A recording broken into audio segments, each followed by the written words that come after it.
राजधानी दिल्ली के press club of India में सुप्रीम कोर्ट में केस हारने वाले 16 गांव के किसानों ने किसान कल्याण परिषद के बैनर तले पत्रकारों को संबोधित किया। किसान नेता सुधीर त्यागी ने पत्रकारों को बताया कि 2009 में पुराने भूमि अधिग्रहण कानून के तहत एजेंसी क्लोज लगाकर जमीन अधिग्रहण किया था। इसके खिलाफ किसान हाई कोर्ट भी गए थे, जिसमें कुछ किसान केस जीते और कुछ हारे। गौरतलब है कि किसान और यमुना प्राधिकरण दोनों ही सर्वोच्च न्यायालय पहुंचे और न्याय का दरवाजा खटखटाया। 26 नवंबर 2024 को सारे किसान मुकदमा हार गए। वहीं उन्होंने कहा कि अब किसान चाहते हैं कि 2024 में किसानों के साथ नए भूमि अधिग्रहण के साथ उनका निपटारा हो, ताकि किसानों को नए भूमि अधिग्रहण कानून का लाभ मिल सके। वहीं किसानों ने कहा, यदि यमुना अथॉरिटी हमें शहरी मानती है तो डबल मुआवजा और 20% जमीन विकसित करके दे, और यदि ग्रामीण मानती है तो मार्केट रेट का 4 मुआवजा और 10% विकसित प्लॉट देने का काम करे। वहीं उन्होंने चेतावनी देते हुए कहा कि यदि हमारी शर्तें मानी जाती हैं तो कोई भी जमीन देने में रुकावट नहीं बनेगा, और नहीं मानी गई तो आने वाले वक्त में हम एक बड़ा प्रदर्शन करेंगे और सरकार को घेरने का काम करेंगे। वहीं सुधीर त्यागी ने कहा कि प्रधानमंत्री नरेंद्र मोदी और उत्तर प्रदेश के मुख्यमंत्री योगी आदित्यनाथ से हम अपील करते हैं कि वे किसानों को यमुना अथॉरिटी और पूंजीपतियों की मार से बचाएं, नहीं तो किसान मजबूर होकर उग्र आंदोलन करने के लिए बाध्य होंगे।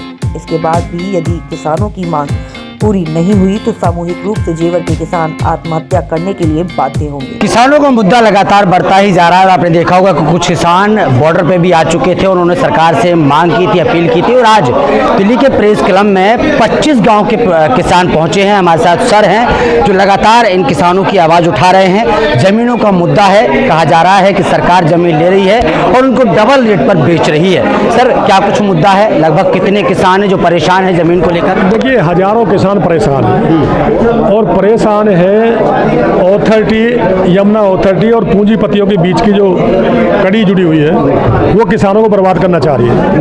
और हम इस प्रेस कॉन्फ्रेंस के माध्यम से प्रधानमंत्री नरेंद्र मोदी जी से और मुख्यमंत्री योगी आदित्यनाथ जी से उत्तर प्रदेश से अपनी बात उनको पहुंचाना चाहते हैं, क्योंकि अब ये जो सरकार है, अगर इसके पास हम नहीं जाएंगे, नहीं बताएंगे तो कोई माध्यम है नहीं। माध्यम है हमारे पास मीडिया, तो मीडिया हमारी मदद करे और हमारी जो आवाज़ है वहाँ तक पहुँचाने का काम करे।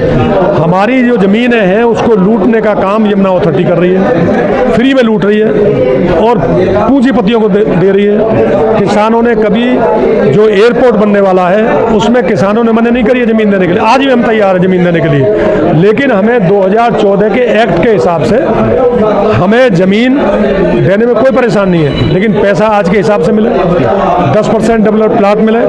और ये अथॉरिटी हमारे प्लाट को भी खा गई है, प्लाट भी नहीं देना चाह रही है और ना मुआवजा बढ़ा के देना चाह रही है। किसानों का कितना नुकसान हो रहा है? लगभग कितने किसान होंगे इसमें जो इस तरीके की परेशानी? किसान तो वहाँ पूरे क्षेत्र के ही बर्बाद होने जा रहे हैं, पूरे क्षेत्र के बर्बाद होने जा रहे हैं, किसी पे कुछ बचेगा ही नहीं।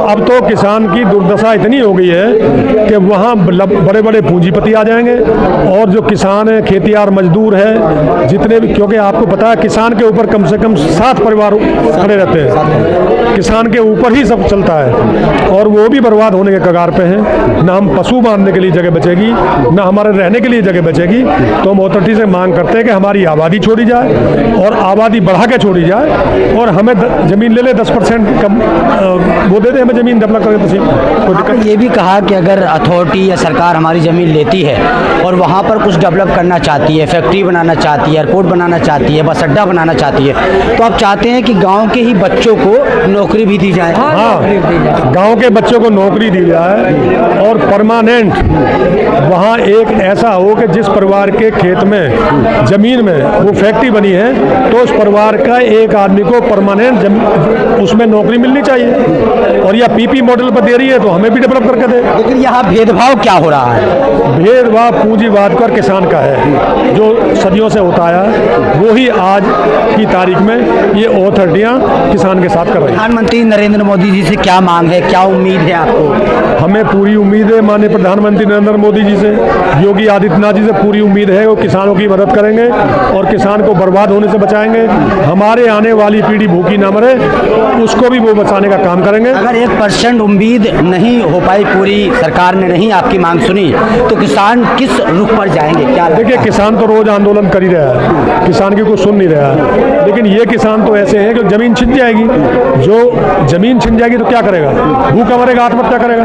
बस किसान पे यही रास्ता है और कोई रास्ता नहीं है। आपने ये भी कहा कि हमारे जो 25 गांव के किसान हैं उन्होंने बड़ी शांतिपूर्वक यहाँ आने का कोशिश की है, बीच में कई जगह हमें आपके साथ आप कैमरा घुमा दीजिए, खड़े हैं पूरे गांव के बुजुर्ग खड़े हैं, 80-80 साल के, 75-75 साल के, 90-90 साल के बुढ़े हैं। 25 गांवों के बड़ी शांति से आए हैं। वो कहने हम इन आंदोलन से नहीं चाहते, क्योंकि प्रधानमंत्री गरीब के, किसान के हितैषी हैं। तो इसलिए माननीय मुख्यमंत्री और प्रधानमंत्री तक अपनी बात पहुंचाने के लिए आज यहाँ इकट्ठा हुए हैं। हमारे बीच है तमाम किसान जो प्रेस क्लब में 25 गांव से किसान यहाँ उपस्थित हुए हैं। तमाम लोग हैं, क्या कुछ समस्याएं हैं, कितनी समस्याओं से जूझ रहे हैं यहाँ पर? जो ज़मीन है किस तरीके से सरकार ले रही है? ज़मीन औने पौने दामों में ले रही है। 2009 में ज़मीन हमारी ली, धारा 4 लगाई, धारा 5 जो एजेंसी क्लोज लगाई उसकी कोई सुनवाई ना हुई, और धारा 11 जो अवार्ड करी 2013 में। आप क्या चाहते हैं? हम नए रेट से तो या 2013 के भूमि अधिग्रहण के तहत हमारी ज़मीन ले लो, हम बाधा नहीं डाल दे, और हमारी आबादियों को छोड़ दो, और जो ज़मीन हमारी जाएगी उसमें 10% हमें ज़मीन विकसित करके दे। ये मेरा नाम श्रीपाल सिंह है, गाँव धनौरी है मेरा।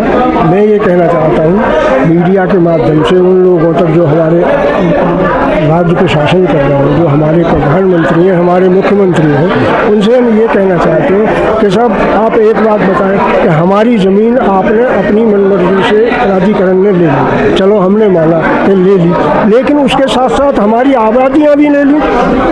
तो आबादी का जो हमारा मुद्दा है वो बहुत गंभीर है। हमारे 4 बच्चे हैं, किसी पे 4 हैं, किसी पे 3 हैं, किसी पे 2 हैं। तो जिनकी आबादी 1990 और 1999 में बनी हुई है, और उसको भी जो है अधिग्रहण किया जा रहा है। तो हमारे बच्चे हम कहाँ रहेंगे, ये आप बताएं। हम जी भाई साहब क्या कहेंगे? मैं कह रहा था, मेरी जो 2 साल पहले ज़मीन फैक्ट्री बना दी, रोड निकाल दिया, पैसा जाता हूँ, पैसा देते नहीं होता थी, और पुलिस पैसा मिला आपको ज़मीन लिए? अभी कुछ नहीं मिला, 1 रुपया नहीं दिया। किसने वादा किया था आपको पैसे देने का? कोई अथॉरिटी ने किया था। अथॉरिटी ने किया? हाँ, कुछ नहीं। कौन था उसमें? अथॉरिटी सीओ वगैरह अरुणवीर सिंह है यमुना प्राधिकरण में, और उनके टीजी डाल दिया पैसा। मुझे 1 रुपया नहीं दिया। कितना पैसा मिल रहा था आपको? कुछ नहीं मिला मुझे तो। अभी मिला कितना था आपको? मिला तो काफ़ी था जी। अब तो वो ऐसे बता रहे हैं कि 1,60,000 बीघे का काट के दे रहे हैं। दे रहे हैं? हाँ, काट के दियोगे, काट के ले लो, काट के दे रहे हैं। उस टाइम के मुआवजे में काट के दे रहे हैं। और मेरी समस्या तो ये है कि मेरे वहाँ पर आबादी है, काफ़ी दिनों से यहाँ रह रहे हैं, उस आबादी को अधिग्रहण कर लिया गया है। हम अपने बच्चों को, अपने परिवार को, अपने जो भैंस गाय हैं उनको कहाँ लेके जाएंगे, कहाँ बांधेंगे? तो ये हमारे साथ बहुत अच्छा था। सरकार से क्या मांग कर रहे हैं? हम सरकार से मांग ये करें कि जहाँ आबादी है उसको छोड़ दिया जाए, या उनको ज़रूरत है तो दूसरी जगह शिफ्ट कर दिया जाए, वहाँ पर हम अपना। आज 25 गांव के किसान आए हैं, कितने परेशान हैं ये किसान सारे? ये तो सारे परेशान हैं, किसी को मुआवजा नहीं मिला, किसी का जबरन ज़मीन ले ली गई है, उसको मुआवजा नहीं मिला है। तो सारे किसान। प्रधानमंत्री मोदी से क्या अपील है? हमारी तो यही अपील है, किसानों की समस्या न्याय मिले, इनको किसानों की समस्या हल हो जाए। लेंगे भाई साहब। मैं सुनील कुमार आपको बताना चाहता हूं कि जिन गांवों का अधिग्रहण हुआ है उन किसानों को ना तो पैसा मिला है, और जो उन गांवों की आबादी बची हुई है, तो अब बढ़ती हुई आबादी के अनुसार उनको भी कुछ आबादी चाहिए रहने के लिए। जो उनके बच्चे जहां शिफ्ट होंगे, उन्होंने क्या किया है कि सारी आबादी को दोबारा से रिकवर कर लिया है, और उसको तरा भी छोड़ने को तैयार नहीं है। तो बताइए, ऐसे लोगों को कुछ मिला? कुछ भी नहीं मिला है। अभी हमारा मुआवजा, जो ज़मीन हमारी हड़प ली है, उसका भी हमें मूल भी नहीं मिला है। हमें जो मुआवजा मिलना था उसको भी काट फांस करके 3-3 भागों अब दे दिया। ये तुम्हारा 2 बीघे आया, 3 आया, ज़मीन को छोड़ नहीं रहे और मुआवजे को हिस्सेदारी में दे रहे हैं। ठीक है, तो सुना आपने, तमाम किसानों से बातचीत की है, और किस तरीके से तमाम किसानों ने अपनी मांग रखी है। उन्होंने कहा है कि सरकार की तरफ से हमें मुआवजा दिया जाए, और जो लोग ज़मीन ले रहे हैं उस ज़मीन का हमें सही तरीके से पैसा मिले, क्योंकि ये भी आरोप लगाया जा रहा है कि हमसे कम दामों में ज़मीन लेने के बाद डबल पैसों में बेची जा रही है।